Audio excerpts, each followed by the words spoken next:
Do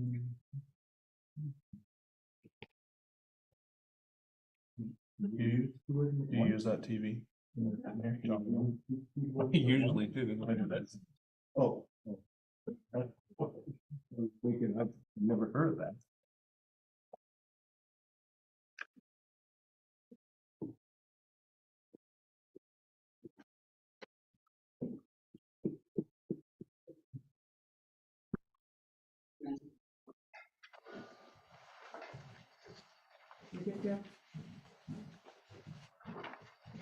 Okay. Call to order the City of Philomath Planning Commission meeting, December 18th. Can we please have a roll call? Haley Green. Here. Ben Hunsaker. Here. Josiah Jessen. Here. Tim Malott. Here. Darlene Rose. Here. Gary Connor. Here. Ruth Causey, Council Liaison. Here. John Barlow is running late tonight. Okay, thank you. So we have a new staff member. Welcome. Nice to meet you. My name is Jake Burgrave. I'm originally from Illinois, grew up in Illinois and Iowa. Had a brief stint in California before coming out here, but I've actually been to the area before moving out here a few years ago and really fell in love with it. So I'm glad to be here. Excited to be with y'all. Great, Welcome. thank you. I guess you heard our names, but sure we'll talk more later. All right, we're starting off with the approval of minutes, September 18th. Are there any comments on that one or on October 2nd?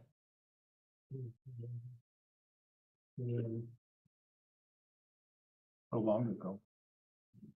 I'll move to approve the September 18th, 2023. Second. Okay, all in favor? Any comments on the other one?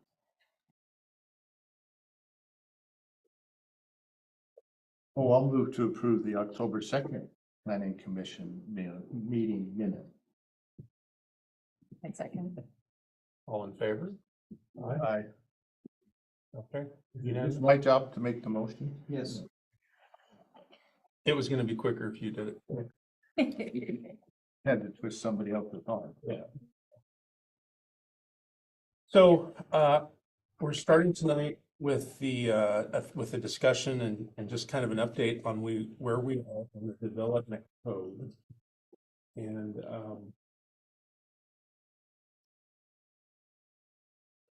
I guess just to recap for the record and anyone that's watching and just for us, we've had a lot of good discussion about the commercial and industrial map and the commercial industrial principles of the code language and what we're trying to implement and a whole bunch of details about those things. And we had a lot of comments about the format of the code update and internal consistency and tables and multiple sections of the code. So the decision was made to pause that effort, to pause that effort and put it back into the format of the original, of the current city code and deal with some of the consistency issues. And there was a start on that, but with, and I'm gonna, with Chase Burgrave starting up, and I'm sure Mr. Workman's workload was sufficient without doing it all himself over the last month.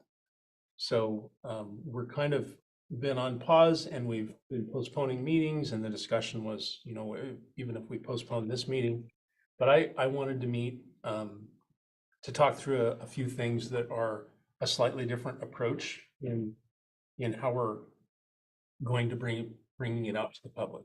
What we discussed a number of times in the past year is that we were just going to work through commercial and industrial and then bring that before the public and then go through residential. But the longer I spent with it, the less I liked that, because if I was a member of the public and I saw part of it and not the other part, I would have a lot of questions. I would have concerns about parking in the industrial, the commercial versus parking in the residential. I'd have concerns of, oh, you fixed up this part of the map, but not that part of the map. And personally, I have some things that I would like us to hash out a little more finely so that when the public does see the map, it's what we've already kind of agreed as a first draft, so that we're not getting comments that, you know, all of us agree with and had already thought of, but we just hadn't gotten around to fixing it yet. You know, I'd like to maximize public input, but minimize the things that throw darts at, so that they can focus on the things that are substance rather than us just finishing details. The other piece about getting public input is I kind of think an update to the city zoning code for industrial and commercial is a bit of a snoozer for your average residential citizen. And I think we'll get more attention if we package it and kind of sell it as the zoning map is changing. Please look, your residential property may currently be zoned commercial, and we might be proposing to change it to residential or vice versa. So please look at the information and come if you have comments. And I think that public awareness in general might even help get the more of the, you know, commercial developer construction. I mean, the more discussion there is, the better it is. And so there's been a lot of criticism over the past, I'll say, 4 to 6 years about our ability to engage with the public and get the public feedback, but that's not unique to Philomath. That's a sign of our times, but I'm committed to try to do what we can to make a big splash, you know, get people riled up a little bit, just a little bit, so that they'll pay enough attention to it to look at what's important and see what we've done and help us make it better. And so all that to say, that's kind of some things that I've been talking with Chris about and is reflected in this schedule. And before I get any further, I don't want to monologue too long. So any comments, questions, rebuttals from? I guess I would just say that I think what you've come up with makes sense in terms of combining it all. On this schedule, and maybe it won't be, but I'm just kind of looking at it how the time that we spend, that maybe this might be too robust of the timeline, but maybe not. That is one way to look at it. I agree. But I think the time that we've spent has laid the groundwork. Yeah. And, you know, I don't know how many hours it's going to take to go through and put it in a new format, but between our meeting minutes and all the comments we've made, and sorry if anybody has to go listen to the recording, but I think we've done the majority of the work to point the direction. The hard work that remains is turning that into written words in a code that's internally consistent, that points to the right table, that points back to the right code, that makes sense. And then once we get to that point, we'll have something that we can finally make comprehensive comments on, because we have yet to make comprehensive comments. And that comprehensive comment discussion is where we really might bog down. Or we might find that we've done a pretty good job of talking about the details and we just have a disagreement and we'll have to vote on it and see who wins. But hopefully we're kind of, those of us on the planning commission are kind of up to speed at this point. I kind of second that this seems to be very ambitious, and I think it's on the range of doable.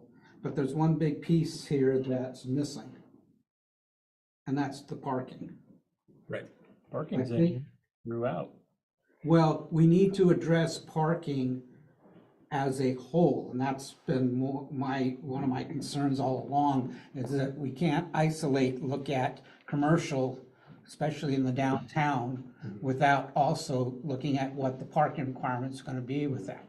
So I think we need to put time in this to address that, and that may fall into place, or that may be something that goes on for a considerable amount of effort.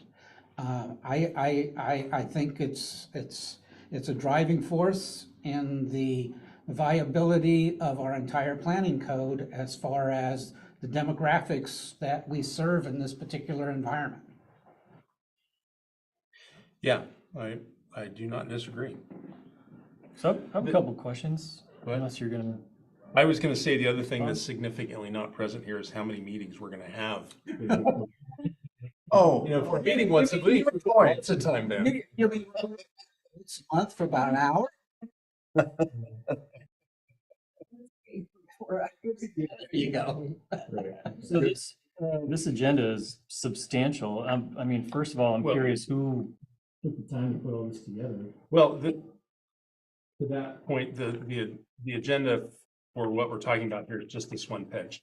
The Okay. rest of this is state mandate that we have to do. We're very Yeah. friendly areas, and that's been together for quite a while. All this text has been. Okay, so this is, Yeah, these documents back here are nothing new after the. December I 18th believe agenda. so. And who was it that authored this report? It was a consultant that was, I also. Okay, yeah, I thought. And I was very this surprised not familiar. to see an authored name on this at all, because I thought there used to be. There was a consultant that came and did a presentation. Yeah, because I was looking through this and I was like, oh, geez, this is some great work, coming out strong. Wow. Yeah, so I do agree that there is like a paragraph in here that says, yeah, city forms really needs to address parking because it relates to everything in here. And I agree with your comments, that you've made months ago that parking may not be its own standalone decision. It may be part of the every meeting that throughout that it is considered as well. But I agree with him that at some point we should just, okay, we're talking about parking comprehensively. Yeah. One of my overall questions, we have this, basic timeline at the bottom, January through May. And then looking through the climate-friendly areas, potential climate-friendly areas to study. There's a table in here, and I don't want to get too far ahead of it. Well, 'cause I know we will. actually, that is agenda item number 3.2. Okay, so my first question, just relating to our agenda, our one-page agenda.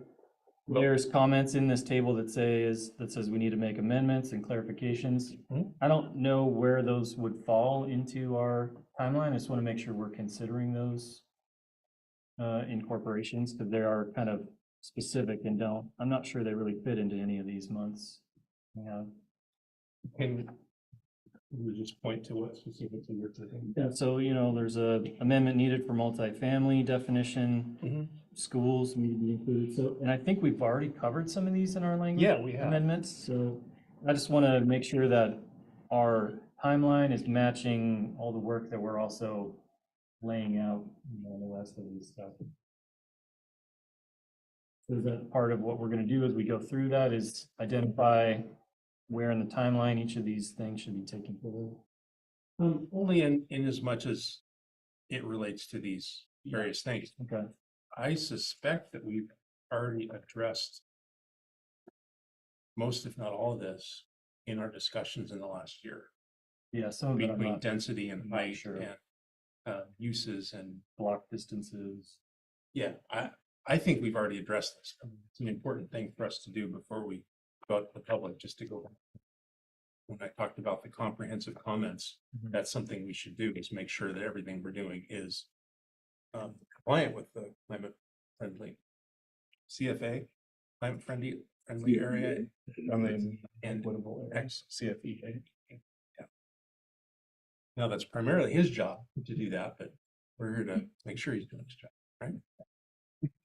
Yeah, and I was just gonna add, so without stealing Chase's thunder too much on this presentation, a lot of that is on, there's no need to take any action on the climate friendly and equitable areas tonight. Staff's gonna be making sure this gets baked into the goods as we're looking at the development code for industrial. And, like the curtain, don't shoot the messenger. Uh-oh. Um, there's new Oregon administrative rules that have come out specifically related to parking. Okay. We've been forwarded on. I'm gonna read this one and let you stew on it for a month. Don't take any, Yeah, am I surprised?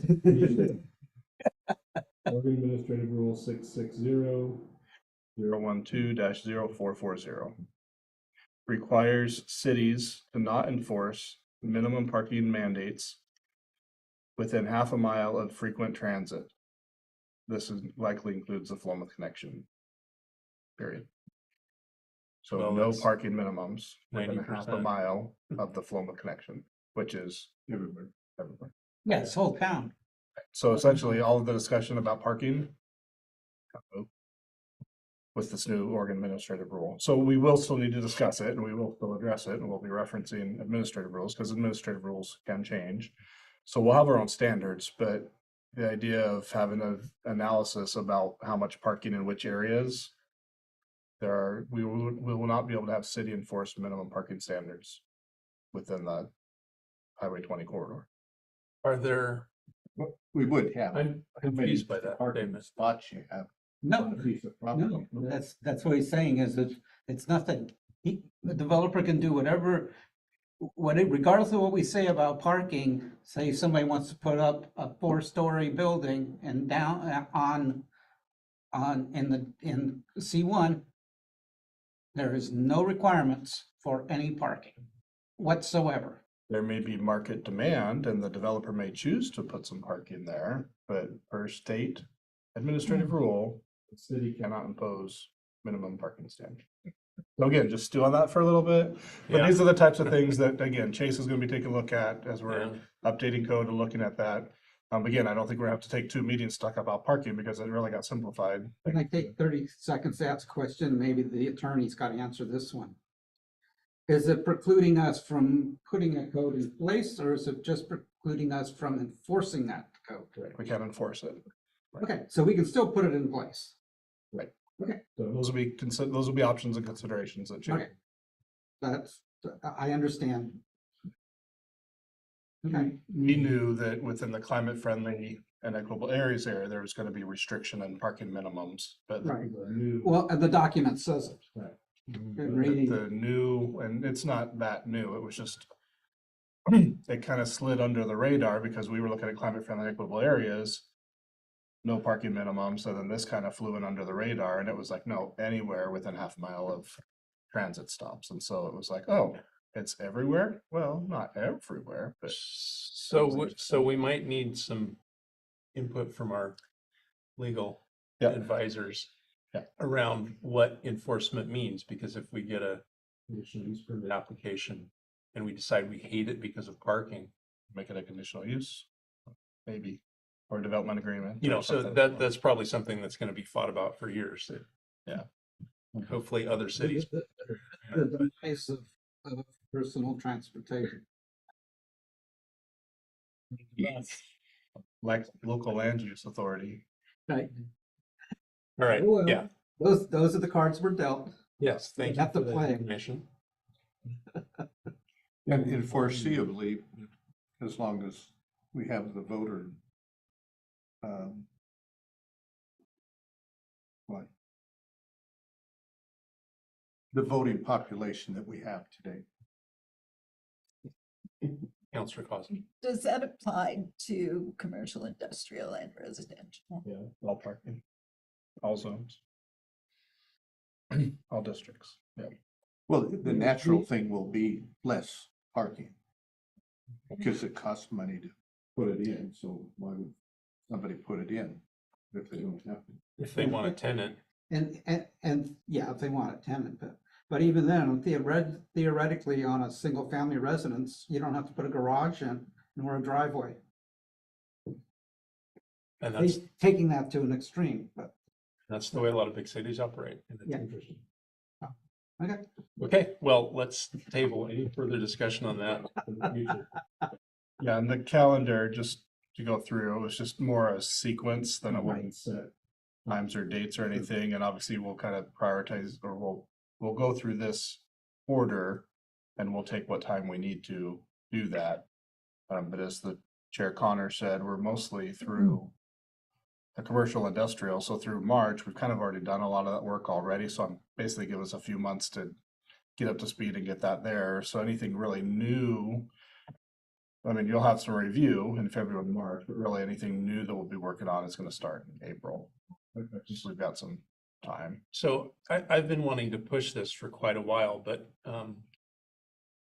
it's a matter of people's willingness to meet. And my preference would be that our limiting factor is staff time, not our availability to meet in the dark and cold months of 2024. As opposed to having proposals to meet twice a month in June, July, and August. So I guess that's what I'll be interested in to hear from you, Chris and Chase, as to how quickly you're going to be able to make progress in making what you feel like is a coherent set of documents you're ready for us to comment on. Yeah, and I think we'll know more when we get to, I would say for January, February, I think there's a lot of staff work to do still. So I'm thinking when we get to March, we'll know if it looks like a second meeting in March, maybe second roll. But I think we pretty much count on February is a really short month anyway. But I think for January, February, we'll plan on just the one meeting a month. And then we'll talk when we get to March if we feel like a second meeting might be helpful. So I don't know, everybody else is, I know some people are retired, so they're not like me, but I struggle with scheduling ahead. So I would love to just get some meetings on the calendar. Just some placeholders. Placeholders. I'm with that as well. Yeah. And if we get within a week of, let's say, I would be great if we were aggressive in this and even saying 2 meetings in January even. And if we get within a week of that and it's clear that that we're pushing the staff beyond what the staff has capability of doing, then we push that one aside. It becomes an optional meeting. And if the staff is ready for us, great. If not, we're not looking at the staff to kill themselves. It can happen, but just to move this thing forward as expeditiously as possible. I'd rather have meetings scheduled that get canceled than the other way around. So the council's meeting the second and fourth Mondays. So planning commission meets on the third Monday. So I'd be thinking we'd meet the first and third if we needed a second meeting. It's not going to come after this, but weeks before. We would probably do it the first one in February. I'm thinking March. So if we want to plan on the first Monday of March and the third Monday of March for those. Just scheduled for March and April and May to do 2. I think we'll be ready, but we're going to need at the staff level, we're going to need January, February to get to where we've got. But meeting the third Monday in January and February. So Yes, we'll still meet the third. Yeah. Third Monday in January, third Monday in February. No, January is a holiday on Monday, so it'll be the third Tuesday. January, President's Day. Holidays. We have a holiday in January that pushes your meeting to Tuesday night. We also have a holiday in February.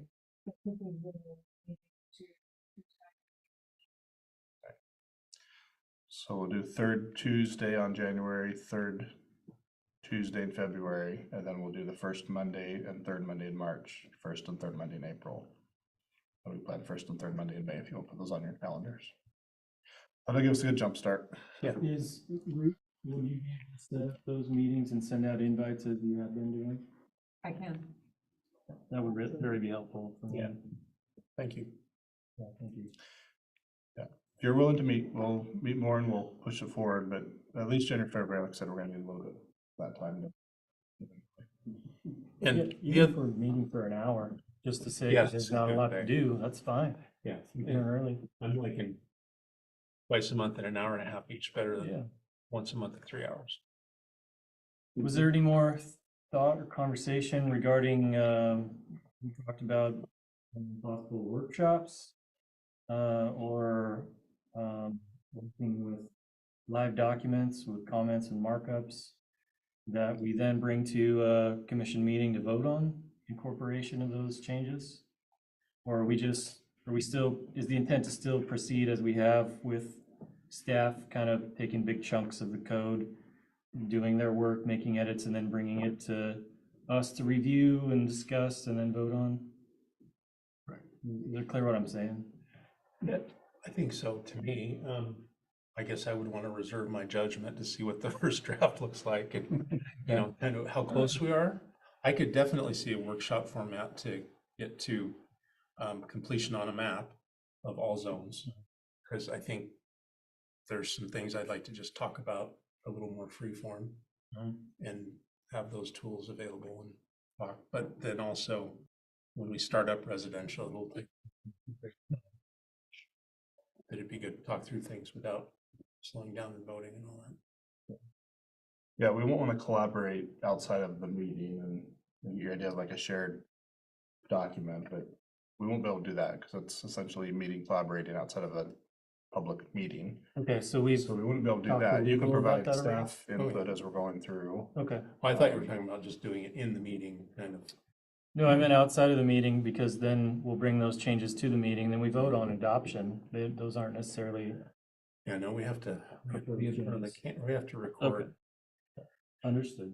But you can give feedback to staff along the process. I mean, if you get a draft, even if it's before the meeting, you can come talk to Chase, talk to I, and talk to myself. We can work through the, you know, if they're spell check things or anything that, you know, if it's something we agree to, we'll drop it in there. We'll put it as an option and go through it. But yeah, we don't want to be collaborating. You don't want to be collaborating amongst yourselves outside of this meeting. Understood. And we can definitely have more of a, you know, a work meeting than a decision-making meeting if we need to do that as well, so. And then again, I'll just pause. I mean, somewhere between January and May, we're gonna get an application in that's gonna take up an hour to 2 hours of your time in a meeting where you're gonna have to be reviewing criteria and going through staff report and having a hearing and the whole bit. So again, that could throw a kink in things a little bit too. So again, don't get too caught up on, we'll definitely meet these dates, but don't get too caught up in what's prescribed for each of those dates. We'll do that as the months go forward. That said, it'll be sad to me if we don't get to some good public meetings in the summer to That's- present yeah. everything. That's definitely the target. Is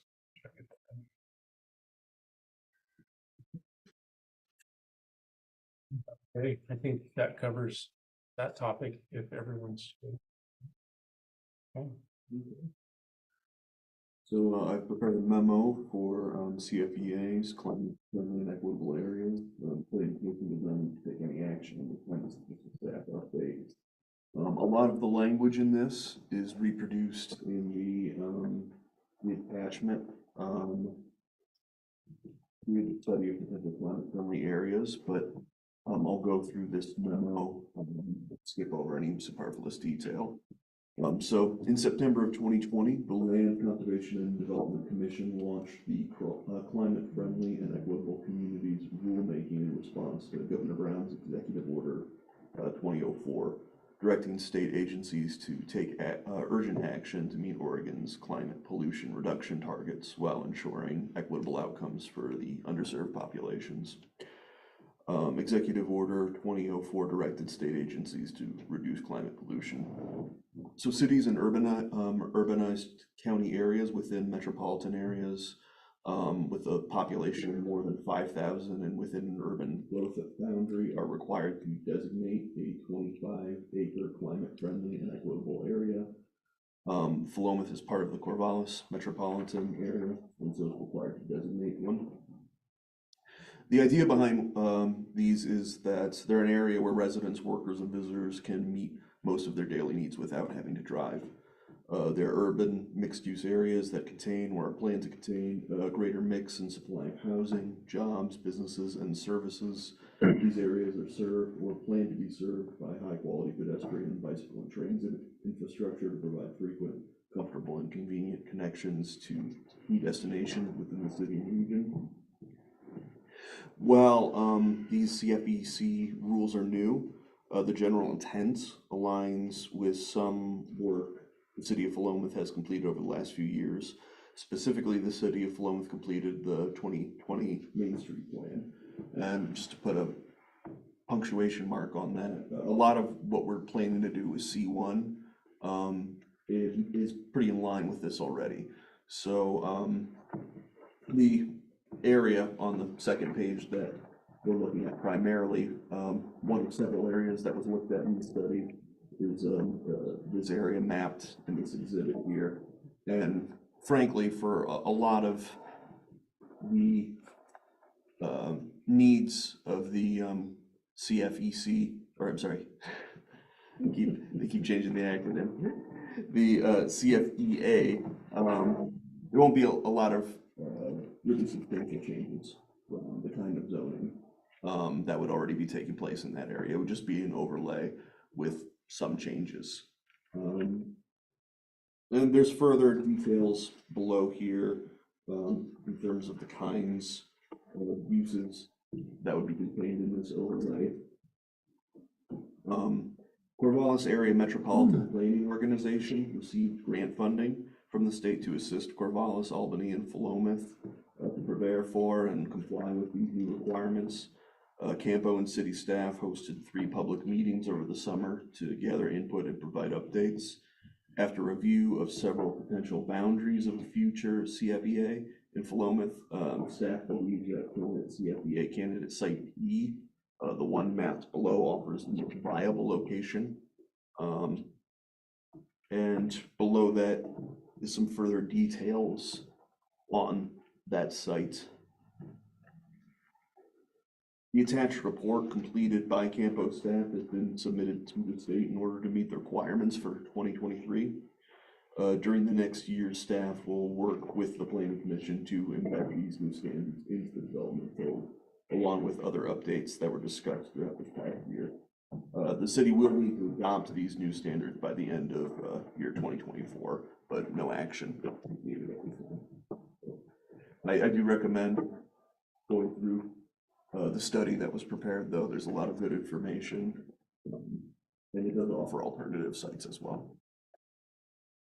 So this study is not dated, but I believe no, I'll just ask the question. Is it identical to what was presented previously? Are there recent changes there? There's some grammatical things. I think the last report had a few options that staff gave feedback on. It was kind of this or this. But substantially, no. I mean, it's the same report that we saw earlier this year. It just needs to be submitted by the end of this year, so we wanted to get it in front of you one more time tonight, and we'll kick it off to DLCD tomorrow.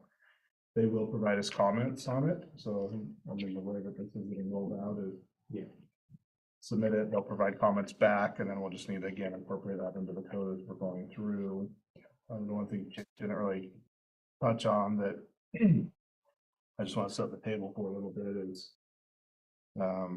as he and I have talked about this, what I envision is that our C1 code is going to essentially line up pretty directly with the FDA guidelines or requirements, not guidelines, the requirements.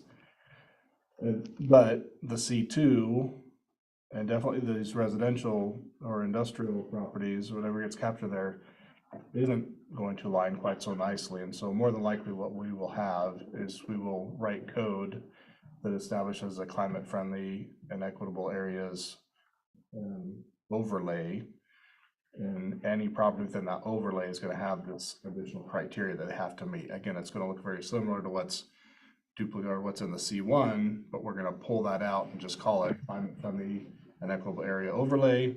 If you're within this geographical region, here's the criteria, the additional criteria, the different criteria that you have to meet instead. And so, you know, again, as rules and regulations change for climate friendly and equitable areas, we're not going to have to go back in and change the code every time. We're just going to say you have to meet the current standards. These are the standards as of this date. We'll have an overlay. We don't really have any overlay districts currently, so it'll be a little bit new in the code. And again, on the planning side, we'll be familiar with it. If it comes in that area, we're going to recognize it right away and notify them that they've got some different criteria than somebody who's maybe just east or north or west of them. So that's how we're going to approach it. Good evening. Welcome, John. Thank you. See, you made it. I've got a question. Of the overlay options that are included in the report, there's no bit there, has there been any formalization as far as which of those options we're going to work with? Or is that still something we're gonna work through along with our zoning when we deal with our zoning? We want to move through with site B, option B, and get feedback from DLCD on option B. That's part of the requirements. We have to tell them where is our proposed climate friendly and equitable area. And so we're saying site B is what we're gonna go with. And does that lock us in completely? Or is it? No, that's, Let's change the map. is it math, and we'd run it by them again. So is site B this blue and yellow? Yeah, It's the one. well, it's the purple, yeah, so the purple boundary. And what organizations that have to be submitted? Department of Land Conservation and Development. At the state, Mistake. and I had a deadline at the end of 2023. Or 23 for this preliminary report. report to be submitted to them for their The review. preliminary report, And then by the end of 24 for us to implement right. anything in our code.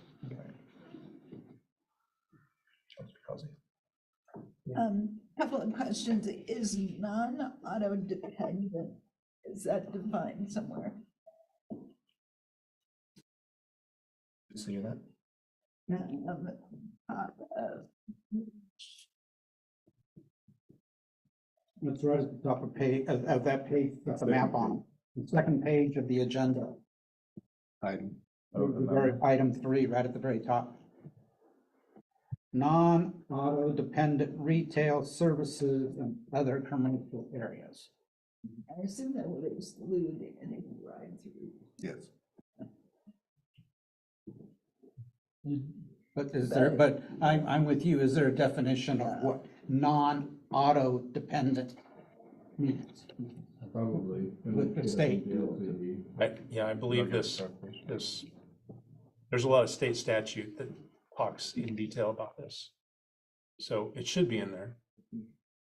If it's not in there, we should change that. Please don't find it. I'll find it. So we're going with site B because that's what, the results of the study indicated, that's probably all that's course of action. Yeah, and again, I think that's a result of the public hearings that we have, the feedback we got initially from DLCD. You know, initially, frankly, I like the more linear one between Applegate and Main Street. But it didn't meet the criteria because they changed the criteria and said it has to be more circular. I think, so it's had to morph, but so yes, based on feedback we've gotten from DLCD and the consultants and from the public, this is where we've landed with the report. Yeah.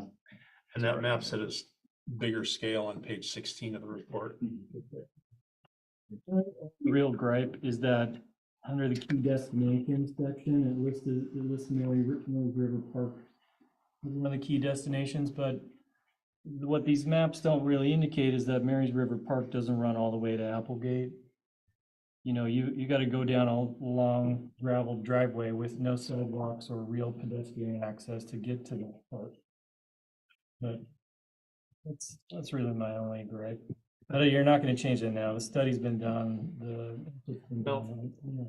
Just a it's- different site. And it's all aspirational, Yeah. you know, it's there and looking down the future. 50 years, is there. But I make that comment because I feel like we haven't really given that area a lot of attention in most of our review. We focused on the couplet and some of these that maybe more important for CFP. Well, that's what I'm thinking. I agree with you. Counselor Causey. My other question is that the way this is worded, it appears that regardless of the size of the community, they would have to designate one CFEA. Is that true? There's different sizes for different sizes of communities, I believe. We only have to designate one. Right. I think larger communities have to designate larger areas of more than one. Thank you. Yeah, and you could actually have It's a larger area, but you divide it in smaller ones to add up to that total. If I'm remembering right, we're in the 5,000 to 10,000 population requirement. Small. The other thing that comes up, here's still labeled CFA, and we've added this climate friendly and equitable because there is a big push to make sure that in cities with populations of more than 10,000, they have to do an additional study. Hire consultants to do an additional study to talk about how to ensure that there's a level of displacement for neighbor existing neighbor, displacing people in this. And so how is this being rolled out to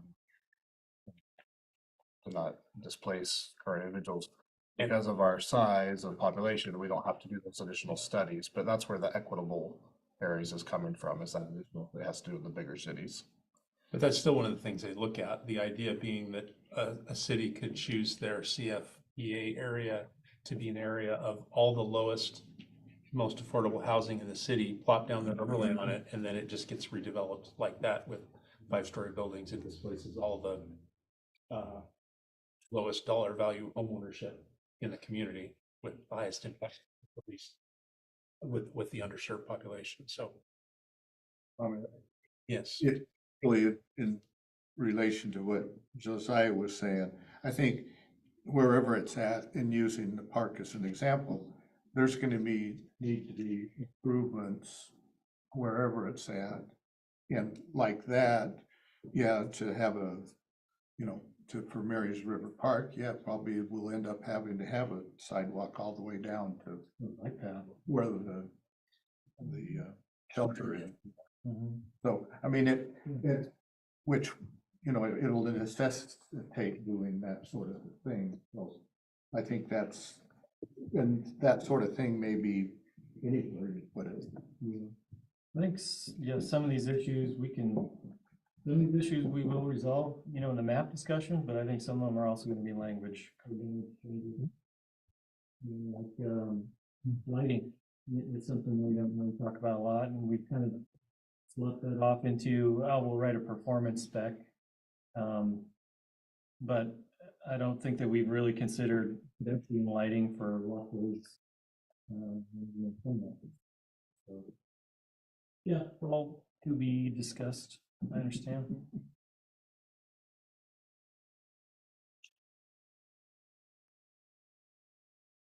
So if we have no comments tonight, this is just ready to be submitted now?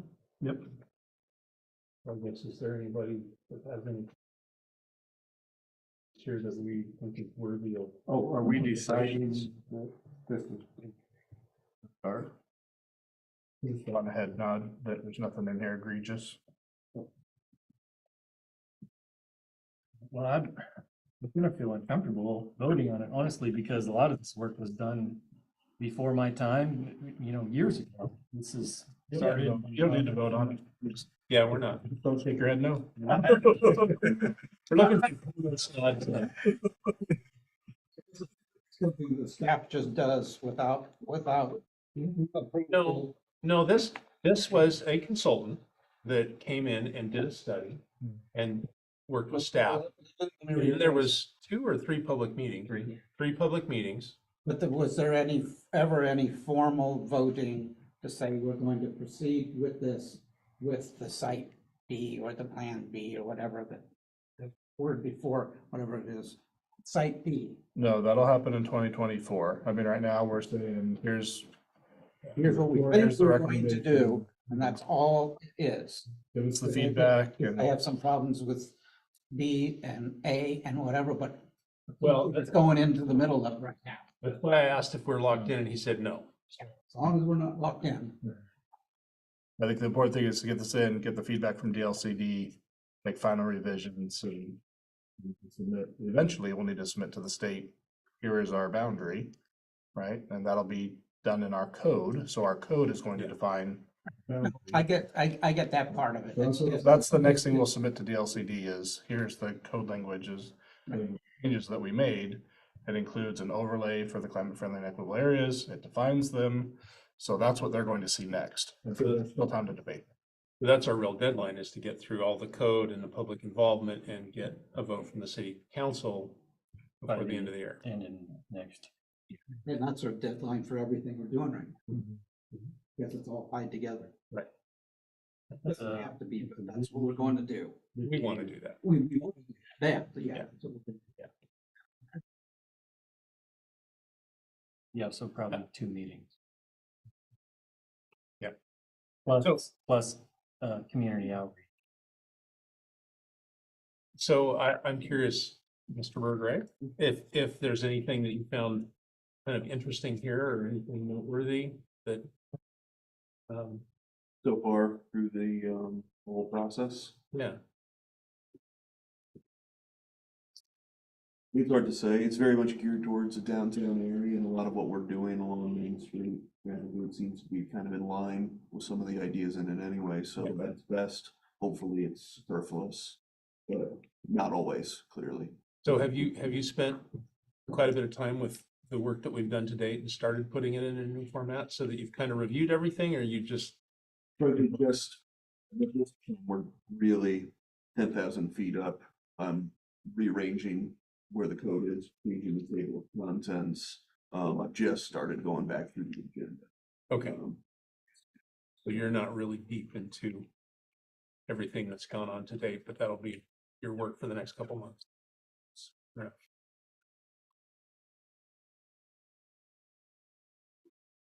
Any other comments or questions? Commissioner Green? Any thoughts? Thank you.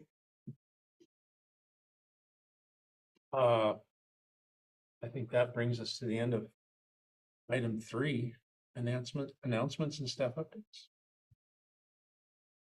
I just wanted to note the planning commission terms expiring. A couple of you are up for terms expiring, Commissioner Jessen and Commissioner Hunsaker. So if you're interested in re-upping, just go to the city's website and go on. You can just reapply there. I encourage both of you to reapply, re-up. So, yeah, well, it's what? 3-year terms? What are you guys committing to? 4. So 4-year terms? All right. But some people Don't want who to started less than 4 years ago. I did all. I think we've gotten a few other applications in from members of the community already because it's been out for a little while. So the city council make that decision in January. Those go through all the applications and have a vote. Yeah. I need to put a surname in. Yeah. Revelation. The city council want input from the other commissioners, because my own bias is I really appreciate continuity and institutional memory.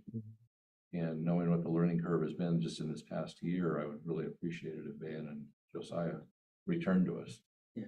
You're welcome to reach out to the city council members individually or through the email. You can go to the city's website if you want to make that statement. That would be fine. I know they'll get it captured in the record, but yeah, I mean, they don't necessarily ask you as a commission your preference, but as an individual, you're welcome, or as an individual commission member, you're welcome to. You also happen to have a city council member sitting here. Yeah, here we go. So, yeah.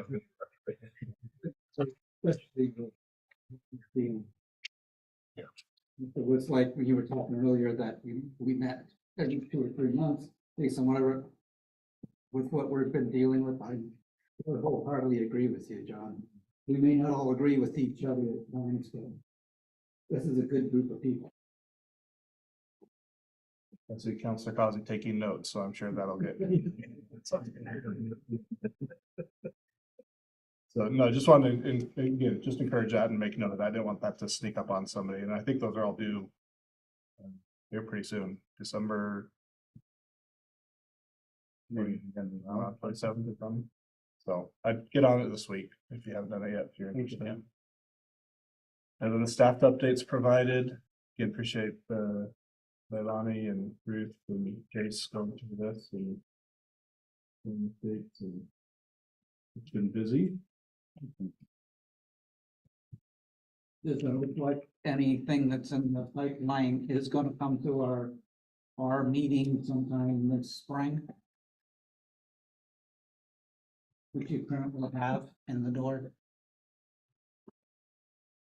No, we've got a couple commercial buildings that we're working with, but those are just a type 2. Give notice to the neighbors. New buildings or New buildings, we have some new buildings coming in.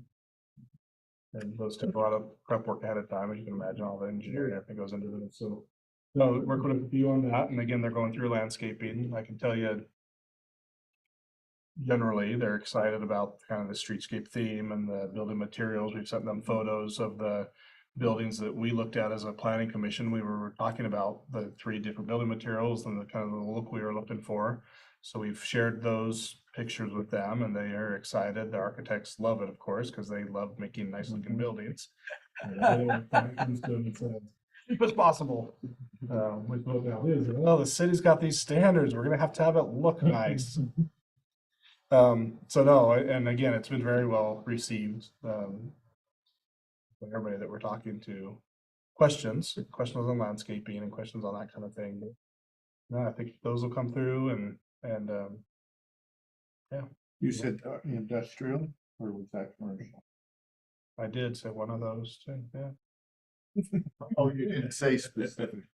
I did. Okay, all right. Well, that's. And I will just make mention, because it's sometimes the elephant in the room that we don't talk about, but Mill Pond Crossing received additional funding for their methane mitigation, and so that's picked up again, which is good. We want those studies being done and that work to continue. They were waiting on a forgivable loan from Business Oregon that got delayed somewhere in the gears of government, and so they've received that now, so that work's started up again. They're continuing to build the homes in phase 2B, which is the east side of 16th Street. Right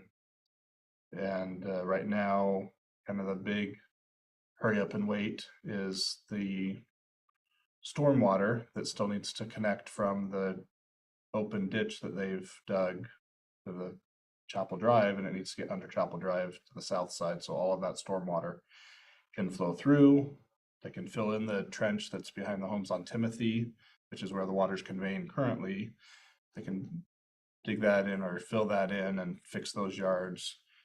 They've got a little bit of work to do on the storm detention area, which is in between 15th and 16th Street. There's some more concrete that needs to be poured there, which again is tough to do in the weather right now. So anyway, I mean, they're making some progress there. Which is good. We want to see those homes continue to get built and move forward. So not a lot more to report there. Once they're done, I don't think we're looking out way too far forward, but once that gets done, they will be coming in for phase 3. And again, that's been approved already by this body, so that'll be multiple engineers figuring out what exactly the streets go, what heights and elevations and utilities and all that stuff. So I know he's hopeful that he'll be there some point this summer and be able to start with some utility.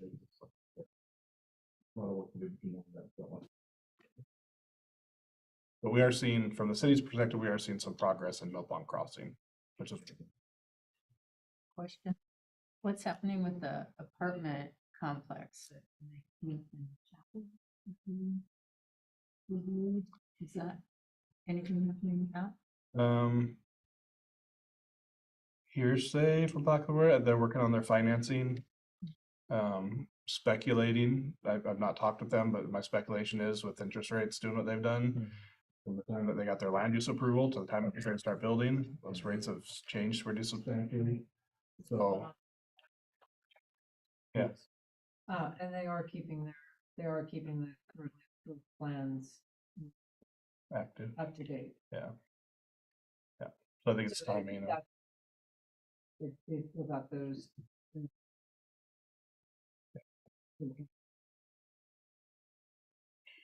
Yeah.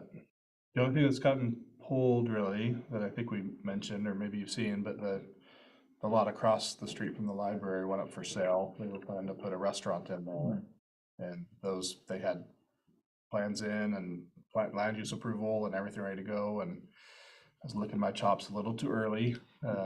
They pulled the plug on that one, so they put it up for sale. I don't know what happened. I haven't talked to the owner, but that is not going through. They've pulled that, so. And the storage units in the RV park just keep making little. Moving forward Little little bits by of little. progress, little A by lot of little. underground stuff going on, and The it's, pile driving's done at least. yeah. Yep. That's what I know. Okay, happy to answer any other questions, so what's going on? We like keeping you updated, again, just appreciate that. A lot of conversations we have, what I would say is it's their story to tell, not ours to tell, so we get them until they have a public meeting of some sort. It's kind of for them to tell the public, not for us, so we try to keep those confidences as best we can. Yeah, great. So our next regular meeting is January 16th. That's a Tuesday, and we look forward to hearing some progress from our weekly planner. Glad to meet you. Yeah. Meeting adjourned.